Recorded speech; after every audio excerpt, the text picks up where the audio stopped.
Hello, welcome to Perfectly Me, Christy. I am Christy and I'm joining you weekly as a check-in for my 52-week health journey. I just finished week 9 and I am on day 64.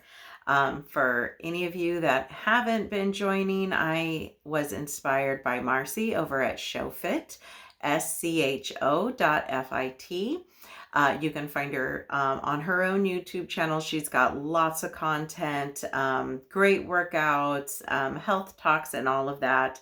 I watched her go through a journey, was inspired, and decided to start my own health journey this year. So I said last week that I was going to be focused on basically a sleep diet because that is one area that I am lacking greatly.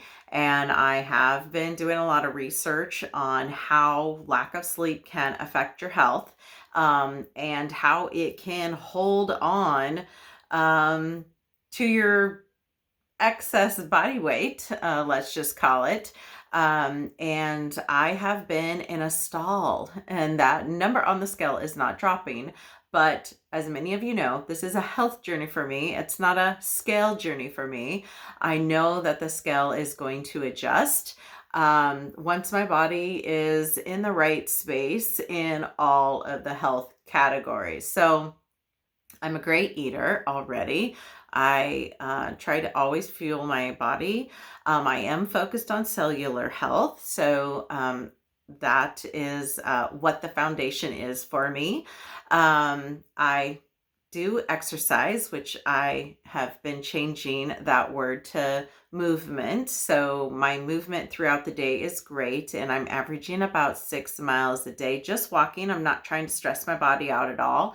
And then doing some little challenges. And I had done the 21 or the 28 day, I don't know why I always want to call it the 21 day, the 28 day resistant band challenge that you can find over at Scho.Fit. Marcy did, and it was great. And I lost some great inches from that. I just gave my body a week off, but I'm probably going to go back and do that challenge again because it fits in nicely with my schedule and it's not too taxing on my body. And I'm really trying to focus on being good to my body and give it proper recovery, because that is something that I have failed at in the past, and I just push myself to the extreme and I don't get any results from it because my body is just not able to recover.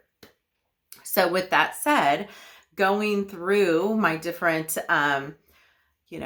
areas of health, I know that sleep is a huge problem in my life. And I average between 3 to 4 hours a day, most of the time extremely interrupted. So I started doing melatonin last week. And I started off about 20 milligrams and then I kept ramping up. So I ended the week with about 30 milligrams. I'm definitely sleeping more solid during the night, but I'm still not really sleeping extra. So I went from 4 and something hours the week before to last week averaging a little over 5. So I guess I have made some improvement there, but I know I need a lot more. So I'm hoping that my body will adjust, and I'd love to be in that 6 to 7 hour range. I don't think I'll ever be an 8-hour day sleeper, maybe sometimes on the weekend. I just never was a sleeper, not even when I was a young child. My mother really didn't like it very much, but I just was not one to sleep. So it's no surprise to me that I still don't sleep as an adult. But I have been doing some research to see what kind of correlation,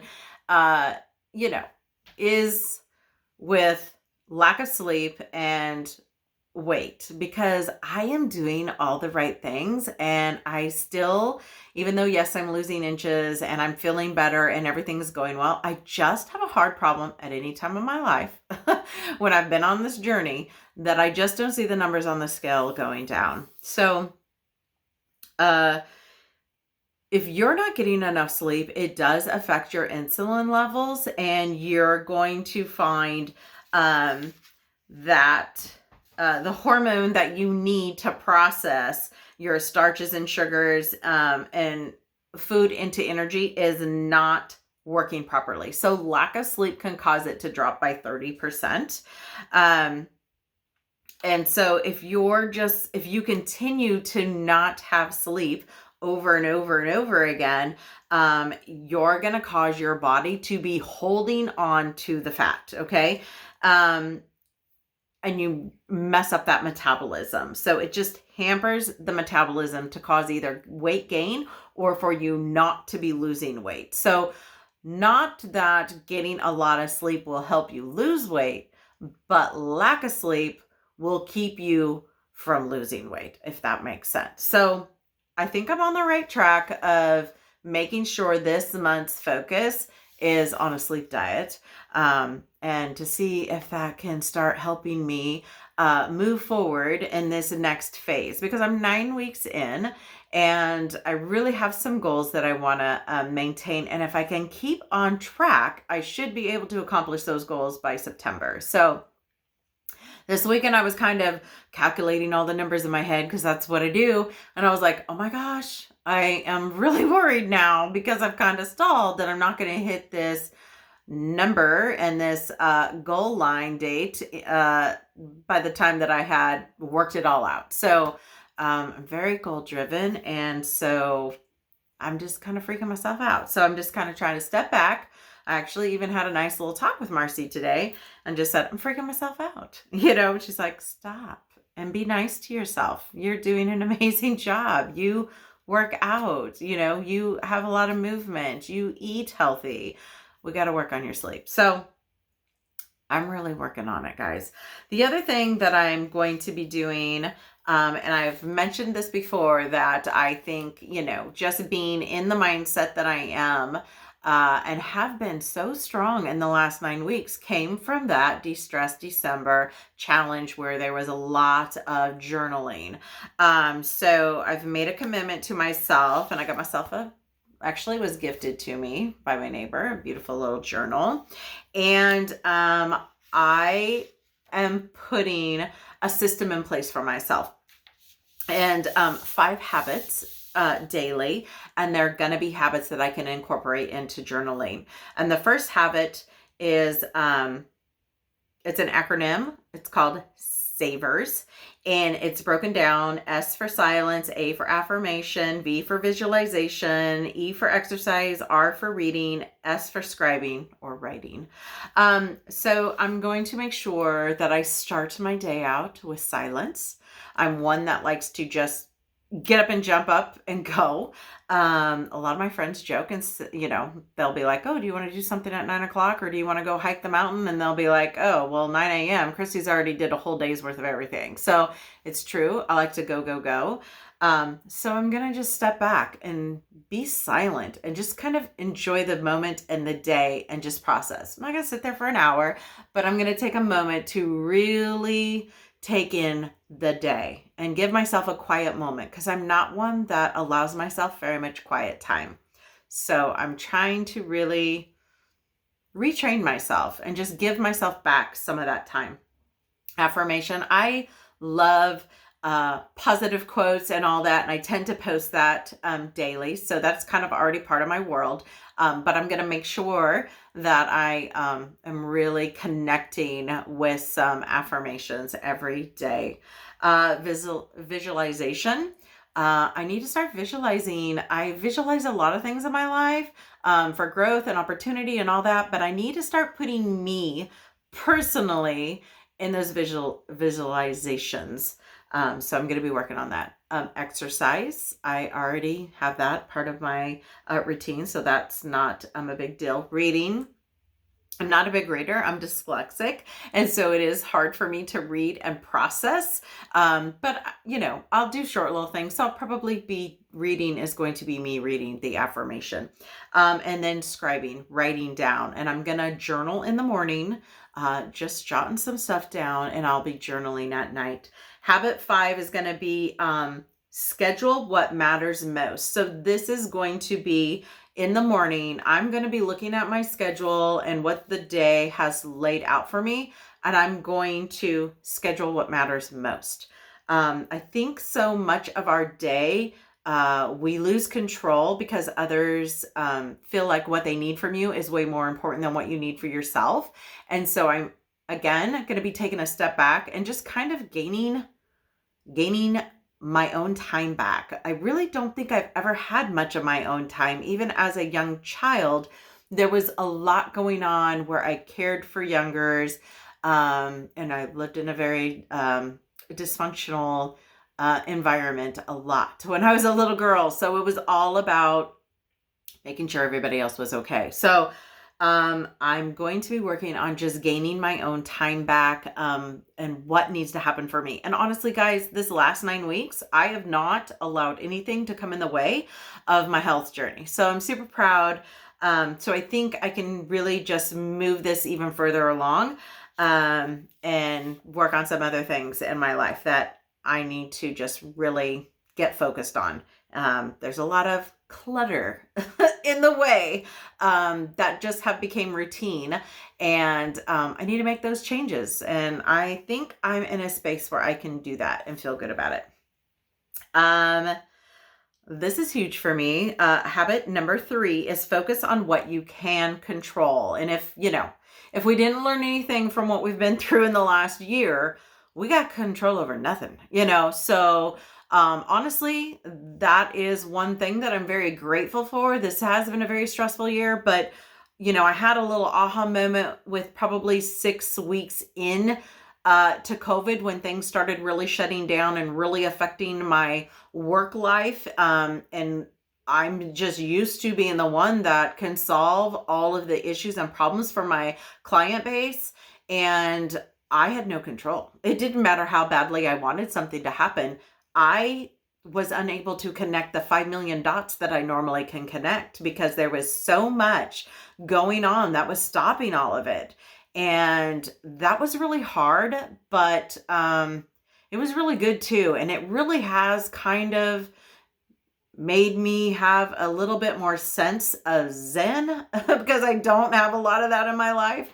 And I've never really allowed myself to have that in my life. But going through that process, it's like, I can only do what I can do and deliver the message in the most positive we can get through this type of way. So, number 3, the focus on what you can control. I just need to keep implementing that. There probably 90% of everything around us we have no control over. So I've got to let it go. I let things consume me that I think I should be solving the problem for, and it's not my responsibility. So I got to let that go. Number 4, this is also a big one for me. Learn to say no often. Honestly, guys, in the last year, I haven't had to say a whole bunch of no's because I'm not around hardly anybody. But I have had to say some no's, and I do feel like the older I get, the more of a voice I have. I am learning to say no and not feel guilty about it. So learning to say no and saying no is one thing, but not feeling guilty about saying that no is another. And I think a lot of times I just want to help people, or you do because of your own thing too. You do because you want to feel needed or wanted. And I think, again, coming from a childhood where maybe there was a little bit of dysfunction, or if you were in an abusive situation or whatever, you have a tendency to want to feel needed, like you are helping somebody or whatever. And I think I was doing a lot for people because it helped me feel needed or wanted or important. But you know what? In the end, it just filled up a lot of time, and I wasn't accomplishing the things that I want. So not that I don't want to help people, but I need to be selective and not just keep myself busy helping people, if that makes sense. Number 5 is end each day with tomorrow. And what does that mean? Focus on the most important item that needs to get done. So tomorrow I'm going to get done, and write it down and make sure that gets accomplished, and nothing's going to stand in your way of getting that accomplished. So focusing on what the most important thing of tomorrow will be. And I kind of already doing that because I'm on this health journey and I do have my list and I do make sure I accomplish it at the end of the day, always. There's definitely been times where at the end of the day, I'm just wiped out and I'm like, oh my goodness, I still have like 3 more miles to do, or 5. There's been days that I've had 5 more miles to do. And I just would really just like to not do them. But even if I start off going, you know what, I'm just going to call this a day of rest, I end up getting up and doing it because I've already programmed myself that I'm doing it for me and nothing's going to stop it. So it doesn't really matter if I'm a little down. I'll just plug in and listen to something and I'll just keep myself going. So it is something that I've already started to do. Acknowledge the fires. We all, and especially if we're working, we know that we've got fires, there's always a fire. So just kind of scanning my work day or whatever other things I've got going on in my life, family, whatever, and just kind of acknowledging what might be a fire and get it a little bit pre-planned so it doesn't come at you like a racehorse, like, okay, yep, we're going to have to deal with this tomorrow, but how are we going to do it? And how can we do it in the most calm, effective way that's not going to derail us and all of that. And then, delegating. I don't need to do everything on my own. I do have a team out there. I do have supportive pieces in my world, and I need to reach out, and use them. I don't need to do everything on my own. That just makes you exhausted and tired and empty at the end of the day. I don't want to be empty. And end each day with highlights and gratitude. And I think that I really am trying to, as I lay my head down, to always be grateful of what was accomplished in the day, what is available to me in the day, that my family's safe and all of that. But I need to start really thinking of the highlights of my day and the highlights of me, just me, and not just everybody else around me. So I think that's hard, putting ourselves at the top of the list, being positive towards ourselves, acknowledging what we have accomplished. And I think last week I broke that down where I was like, oh my gosh, the scale is stalling. And I kind of was freaking out. But then I was like, wait a minute, how many steps have I done in the last, month or so? How many miles have I put in? How much nutrition have I put in my body? What have I done, and focus on that and not the little tiny things, because they can totally derail us in the wrong direction. Doesn't matter if it is your health goal. It just matters about life in general. It is so easy to be derailed. So if it's coming at you and it makes you feel a little negative, step back and what is the positivity behind it? Everything happens for a reason. I'm truly a believer of that. So, just take what's coming at you, step back, analyze it a bit, and what about it is going to end up being a growth opportunity for you. So that's what I'm leaving you guys with this week. Look forward to checking in next week. And fingers crossed, I'm going to up my melatonin to see if I can get a little bit more sleep in. That I just keep ratcheting up the minutes and I can get myself to maybe 7 hours. That'd be amazing. I don't even know. I don't even know, guys, what I would feel like if I slept 7 hours. So have an amazing week and I'll see you next week. Bye.